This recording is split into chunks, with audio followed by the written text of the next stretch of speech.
Hello guys, so today we have another tutorial, 90-second tutorial, and today's vlog guys, we have the large reflector. So I'm gonna show you guys how to fold this large reflector or background, 5-in-1 or any large of reflector guys. So again, let's start now guys. First, you need to hold like this guys. So this arm, underneath your arm, and also the other one, it will be like this guys. And when you fold at the same time guys, like this. Yan. Again, see guys, under, and the other one, and underneath of your underarm, and the second one, then fold like this guys.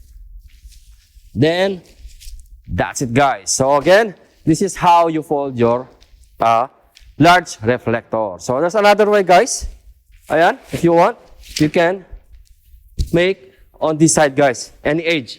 So you can pull the edge and fold like this. Then done guys, so you are good to go. And you fold your standard or large reflector. So again guys, I think that's for today. Thank you and shout out kay Brian Puntanar, Palaboy FW, aabworld, Reflector. Thank you.